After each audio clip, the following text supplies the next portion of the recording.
എടോ, ഏതാടോ ആ പെണ്ണ്? അവൾ ആരാ ജോലിക്കെടുത്തത്? കിരണാണോ? സാം അലറിക്കൊണ്ട് ചോദിച്ചു. അല്ല സർ, അത് കമ്പനിയുടെ ഓണർ സിദ്ധാർത്ഥ് സാറാണ്. അസിസ്റ്റന്റ് പറഞ്ഞു. ഓ, വെറുതെ അല്ല അവൾക്ക് ഇത്ര അഹങ്കാരം. കിരണിനോട് പറഞ്ഞ് ഞാൻ അവളെ ഇവിടെ നിന്ന് പുറത്താക്കുന്നത് താൻ കണ്ടോ? അത് പറഞ്ഞപ്പോൾ സാമിന്റെ മുഖം ദേഷ്യം കൊണ്ട് തുടുത്തിരുന്നു. സർ, അത് നടക്കുമെന്ന് തോന്നുന്നില്ല. ഓണർ നേരിട്ടിടപെട്ട സ്ഥിതിക്ക് കിരൺ സാറിന് എന്ത് ചെയ്യാൻ കഴിയും? അത് കേട്ട സാം അലക്സ് അയാളെ രൂക്ഷമായി നോക്കി. ഇവിടെ മുതലാളി ഒരാളെ ഉള്ളൂ, അത് കിരണാണ്. അയാൾ പറയുന്നതല്ലേ ഇതുവരെ ഇവിടെ നടന്നിട്ടുള്ളൂ. സോ ഇതും നടക്കും. സാം അയാളുടെ മുന്നിൽ വെച്ച് അങ്ങനെ പറഞ്ഞുവെങ്കിലും ആ കാര്യത്തിൽ അയാൾക്ക് വലിയ പ്രതീക്ഷയൊന്നും ഉണ്ടായിരുന്നില്ല. അസിസ്റ്റന്റ് നോക്കി നിൽക്കെ താൻ തോറ്റുപോയെന്ന് സമ്മതിക്കാൻ അയാൾക്ക് മനസ്സ് വന്നില്ല. അതുകൊണ്ടാണ് അയാൾ അങ്ങനെ പറഞ്ഞത്. താനിത് എന്താലോചിച്ച് നിൽക്കുക? പൊക്കോ, പോയി എനിക്കൊരു സ്ട്രോങ് ടീ കൊണ്ടുവാ, സാം പറഞ്ഞു. ശരി സർ. അസിസ്റ്റന്റ് അത്രമാത്രം പറഞ്ഞിട്ട് മുറിയിൽ നിന്നിറങ്ങിപ്പോയി. സാം അലക്സ് വീണ്ടും കസേരയിലേക്ക് ചാരി. അയാളുടെ മനസ്സിൽ അപ്പോഴും സൂര്യ കൈവിട്ടുപോയ വിഷമമായിരുന്നു. അതിനിടയിൽ നീലിമ എങ്ങാനും പരാതിപ്പെട്ടാൽ ഉറപ്പായും ജോലി നഷ്ടമാവുമെന്ന് അയാൾക്കറിയാമായിരുന്നു. നീലിമ ക്യാബിനിലിരുന്ന് സൂര്യയെ നോക്കി. ആ പയ്യൻ ഒരുപാട് സങ്കടങ്ങൾ ഉള്ളിൽ കൊണ്ട് നടക്കുന്നത് പോലെ അവൾക്ക് തോന്നി. സാം അലക്സിനോട് താൻ സംസാരിച്ചതൊക്കെ കേട്ട് സൂര്യ ആകെ പ്രയാസപ്പെട്ട് കാണുമെന്ന് അവൾക്ക് തോന്നി. അല്ല, നിന്റെ വീട്ടിലെ ചെലവൊക്കെ നീയാണോ നോക്കുന്നത്? അവന്റെ മനസ്സൊന്ന് മാറ്റാൻ വേണ്ടിയായിരുന്നു അവൾ അങ്ങനെ ചോദിച്ചത്. സൂര്യ അത് കേട്ട് അവളെ നോക്കി. അതെ, പെങ്ങൾക്ക് ജോലിക്ക് പോകാൻ കഴിയില്ല, അസുഖക്കാരിയാ, സൂര്യ പറഞ്ഞു. അവൻ സഹോദരിയെ വളരെ സ്നേഹിക്കുന്ന ഒരുവനാണെന്ന് തോന്നിയതുകൊണ്ട് മാത്രം നീലിമ അസുഖത്തെക്കുറിച്ച് കൂടുതൽ ചോദിച്ച് അവനെ വിഷമിപ്പിക്കാൻ ആഗ്രഹിച്ചില്ല. പിന്നെ നിന്റെ മുടങ്ങിക്കിടക്കുന്ന സാലറി എല്ലാം ഉടനെ കിട്ടും. സാം അലക്സ് അത് തന്നില്ലെങ്കിൽ ഞാൻ മുകളിലേക്ക് പരാതി കൊടുത്തായാലും അത് നിനക്ക് മേടിച്ചു തരും കേട്ടോ, നീലിമ പറഞ്ഞു. അവൾ തന്നോട് വളരെയധികം കരുണ കാണിക്കുന്നത് സൂര്യ അതിശയത്തോടെ നോക്കി നിന്നു. ആ ഓഫീസിൽ ആരും തന്നോട് അത്ര അടുപ്പത്തോടെ പെരുമാറിയത് അവന്റെ ഓർമ്മയിൽ പോലുമില്ലായിരുന്നു. എന്താ നീ ആലോചിക്കുന്നെ? നീലിമ ചോദിച്ചു. ഒന്നുമില്ല മാഡം, താങ്ക്സ്, സൂര്യ പറഞ്ഞു. അവൻ ആളുകളോട് അധികം സംസാരിക്കുന്നവനല്ല. പക്ഷേ നീലിമയോട് കുറഞ്ഞ സമയത്തിൽ തന്നെ അവന് വളരെ അടുപ്പം തോന്നി. ഇനിയിപ്പോ നീ ഒന്നും ആലോചിച്ചു കൂട്ടണ്ട, എല്ലാം ശരിയാവും, നീലിമ പറഞ്ഞത് കേട്ട് സൂര്യ പുഞ്ചിരിച്ചു. അവന്റെ കണ്ണുകളിൽ അപ്പോഴും വിഷാദം നിറഞ്ഞിരിക്കുന്നത് പോലെ നീലിമയ്ക്ക് തോന്നി. അതെ, അപ്പോ നീ ഇന്ന് പോയി റെസ്റ്റ് എടുക്ക്. നാളെ മുതൽ കൃത്യം 10 മണിക്ക് വരണം. പിന്നെ സൂര്യ, മറ്റൊരു കാര്യം, ഇനി അങ്ങോട്ട് നിന്റെ സകല ഉത്തരവാദിത്വവും എനിക്കാണ്. നിന്നെ ഗൈഡ് ചെയ്യാൻ മാത്രമല്ല, നിന്റെ ഡയറ്റ്, ഹെൽത്ത് എല്ലാം ഞാനാ നോക്കുന്നത്. ഞാൻ പറയുന്ന ഓരോ കാര്യവും കൃത്യമായി ഫോളോ ചെയ്യണം കേട്ടോ, നീലിമ പറഞ്ഞു. ശരി, സൂര്യ ശബ്ദം താഴ്ത്തി പറഞ്ഞു. ആ സാം നിന്നോട് ഇനി മോശമായി പെരുമാറിയ ഉറപ്പായി എന്നോട് പറയണം. ഇതൊന്നും സഹിക്കേണ്ട കാര്യം നിനക്കില്ല, നീലിമ ഉറച്ച ശബ്ദത്തിൽ പറഞ്ഞു. വരുന്ന വഴി അവൾ അശ്വിന് വേണ്ടി ഒരു കേക്കും കുറച്ച് ചോക്ലേറ്റ്സും വാങ്ങി. അശ്വിൻ സ്കൂളിൽ ചേർന്ന ആദ്യത്തെ ദിവസമായതുകൊണ്ട് തന്നെ അവനെ സന്തോഷിപ്പിക്കാനായിരുന്നു അത്. നീലിമ ഹാളിൽ ചെന്ന് കയറുമ്പോൾ മല്ലിക അശ്വിന്റെ ഒപ്പം അവിടെ ഉണ്ടായിരുന്നു. നീലിമയെ കണ്ട് അശ്വിൻ ഓടി വന്നു. അമ്മ, അവൻ അവളെ കെട്ടിപ്പിടിച്ചു വിളിച്ചു. അച്ചുകുട്ടാ, എങ്ങനെയുണ്ടായിരുന്നു സ്കൂള്? നീലിമ കുഞ്ഞിനെ എടുത്തുയർത്തി ചോദിച്ചു. കുഴപ്പമില്ല അമ്മ, അശ്വിൻ പറഞ്ഞു. അവന്റെ മുഖഭാവത്തിൽ നിന്ന് സ്കൂളിൽ കൊണ്ടുവിട്ടത് അവൻ അത്ര ബോധിച്ചിട്ടില്ല എന്ന് നീലിമയ്ക്ക് മനസ്സിലായി. അവൾ വിഷയം മാറ്റി പറഞ്ഞു. അച്ഛന് അമ്മ എന്താ കൊണ്ടുവന്നേന്നറിയോ? നീലിമ ചോദിച്ചു.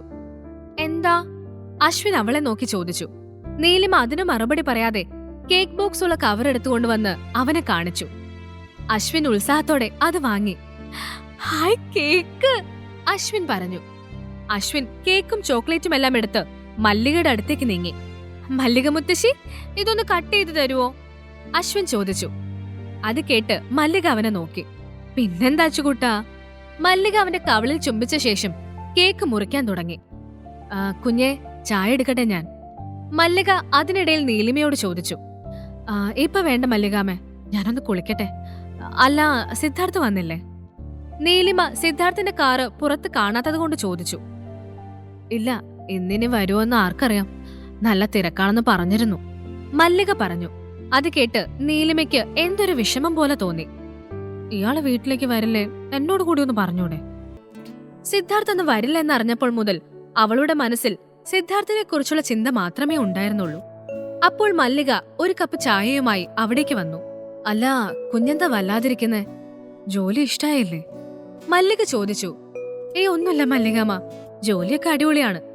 മോള് ചായ കുടിക്ക്, മല്ലിക സ്നേഹത്തോടെ പറഞ്ഞു. നീലിമ ചായ കുടിച്ചു കഴിഞ്ഞപ്പോൾ മല്ലിക ഹാളിൽ നിന്നും അടുക്കളയിലേക്ക് തിരികെ പോയി.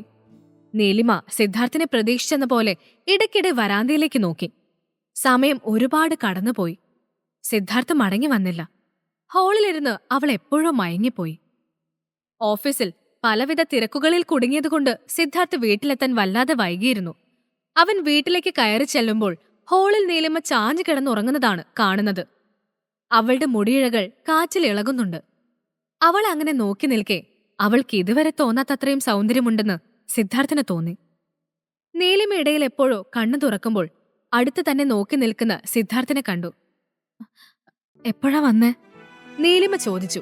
പ്രതീക്ഷിക്കാതെ മുന്നിൽ അവനെ കണ്ടപ്പോൾ ഞെട്ടിപ്പോയിരുന്നു. എപ്പോ വന്നേ ഉള്ളൂ. അല്ല, പുതിയ ജോലി എങ്ങനെയുണ്ട്? സിദ്ധാർത്ഥ് ചോദിച്ചു.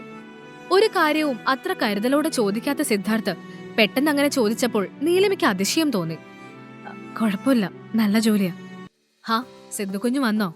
ഞാനെന്നാ കഴിക്കാനെടുക്കാം, മല്ലിക പറഞ്ഞു. അല്ല, അച്ചുവിടെ മല്ലികാമേ? സിദ്ധാർത്ഥ് ചോദിച്ചു. ഇത്ര നേരം കളിക്കുമായിരുന്നു, ഇപ്പോ ഉറങ്ങി. സിദ്ധാർത്ഥിന്റെ കരുതൽ കണ്ട് അത്ഭുതത്തോടെ മല്ലിക പറഞ്ഞു. ഇത് ഞാൻ അവന് വേണ്ടി വാങ്ങിയതാ. സിദ്ധാർത്ഥ് ഒരു പാക്കറ്റ് നീലിമയ്ക്ക് നീട്ടിക്കൊണ്ട് പറഞ്ഞു. അവൾ അമ്പരപ്പോടെ മല്ലികയെ നോക്കി. ശേഷം പാക്കറ്റ് സിദ്ധാർത്ഥിന്റെ കയ്യിൽ നിന്ന് വാങ്ങി. ആ കവറിൽ ഒരുപാട് മിഠായികൾ ഉണ്ടായിരുന്നു. എല്ലാം വില കൂടിയ മിഠായികളായിരുന്നു. സിദ്ധാർത്ഥ് അശ്വിന് വേണ്ടി അതൊക്കെ വാങ്ങിക്കൊണ്ടുവന്നത് ഓർത്തപ്പോൾ നീലിമയ്ക്ക് അയാൾ താൻ അറിഞ്ഞതിനേക്കാൾ നല്ലവനാണെന്ന് തോന്നി. സ്വന്തം മകനെ പോലെയാണ് സിദ്ധാർത്ഥ് അശ്വിന്റെ ഓരോ കാര്യങ്ങളും അന്വേഷിക്കുന്നത്. ഇനി ഒരു പക്ഷേ തനിക്ക് എന്തെങ്കിലും സംഭവിച്ചാലും അശ്വിനെ സിദ്ധാർത്ഥ നന്നായി നോക്കുമെന്ന് നീലിമയ്ക്ക് മനസ്സിലായി. അല്ല, ശരിക്കും ഇങ്ങനെ നായകനാണോ അതോ വില്ലനോ? എന്തായാലും വില്ലനല്ല. പക്ഷേ ഇയാളുടെ സ്വഭാവം ഒരു പിടിയും കിട്ടുന്നില്ലല്ലോ ദൈവമേ, നീലിമ മനസ്സിൽ പറഞ്ഞു. സിദ്ധാർത്ഥ് അവളെ ഒന്ന് നോക്കിയ ശേഷം മുറിയിലേക്ക് കയറിപ്പോയി. അവൻ കുളിച്ച് തിരികെ ഇറങ്ങി വരുമ്പോഴേക്ക് മല്ലിക ഭക്ഷണം ടേബിളിലെടുത്ത് വെച്ചിരുന്നു. നിങ്ങളൊക്കെ കഴിച്ചോ? സിദ്ധാർത്ഥ് ചോദിച്ചു.